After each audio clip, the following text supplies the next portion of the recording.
Let's talk about something really important: fairness at work. Ever had that gut feeling that you were being treated unfairly for reasons that had absolutely nothing to do with how good you are at your job? Well, we're going to dive into the law that's designed to stop exactly that.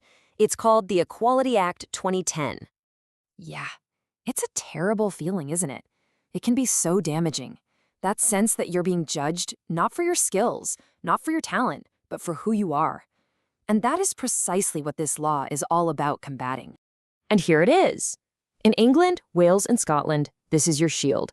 The Equality Act 2010 pulled together all the old anti-discrimination laws into one single, powerful piece of legislation.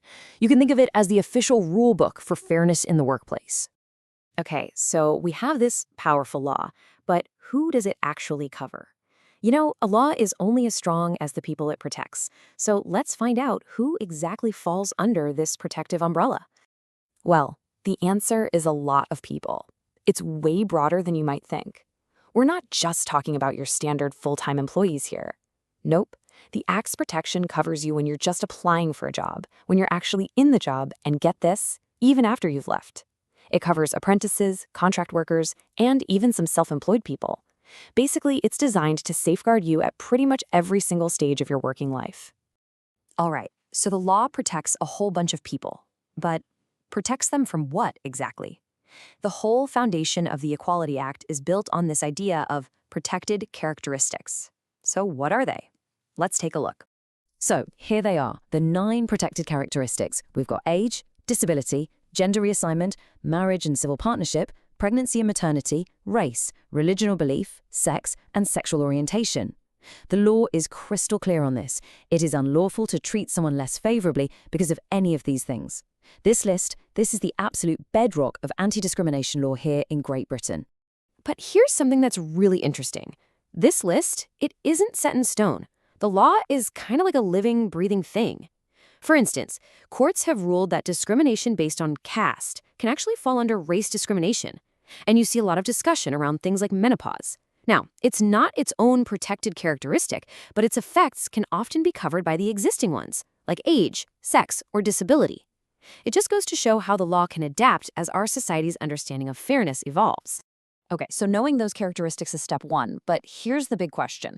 When does just unfair treatment cross that line and become illegal discrimination? Well, the Act is actually super specific about this. Right, so there are 2 main types to get your head around. On one hand, you've got direct discrimination. This is the more obvious kind, right? It's treating someone less favorably because of one of those protected characteristics. But then, on the other hand, there's indirect discrimination, and this one is way more subtle. This is when a company has a rule or a policy that applies to everybody, but it ends up putting people with a certain protected characteristic at a disadvantage. Let's look at a classic, textbook example of direct discrimination. Imagine a manager thinking this: I won't promote her because she recently got married. She'll just want to start a family soon.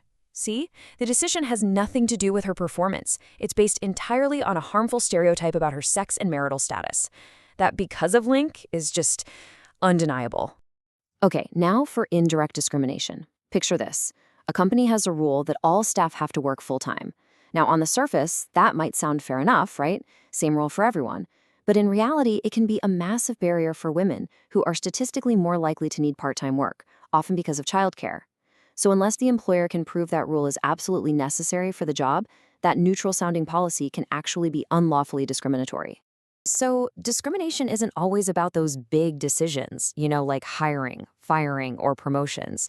It can also be about the day-to-day atmosphere in the office. And that brings us to another form of illegal behavior: harassment. To really get what this means, let's follow a short story about a person named MX Smith. So after Miss Smith discloses that they're transgender, some colleagues start making unwanted comments about how they dress. Now, that behavior is directly linked to Miss Smith's gender reassignment, which, as we know, is a protected characteristic. And this is where we get to the legal definition of harassment. The key words here are unwanted conduct and the effect it has. If that conduct violates someone's dignity, or if it creates an environment that's intimidating, hostile, degrading, humiliating, or offensive, then it's harassment. The comments that Mick Smith had to put up with, yeah, they fit that definition perfectly. Okay, so we've covered the main types of discrimination, but there are a couple of other really crucial protections built right into the law that we need to talk about. One area where the Equality Act is particularly strong is around disability. The law recognizes a really important principle here, that sometimes true fairness isn't about treating everyone the exact same way. Employers actually have some specific duties. First, they have to make what are called reasonable adjustments to get rid of any barriers for disabled employees. Second, they're not really allowed to ask about your health before offering you a job. And third, you're protected from being treated badly for something that happens because of your disability. These are some seriously powerful and proactive measures.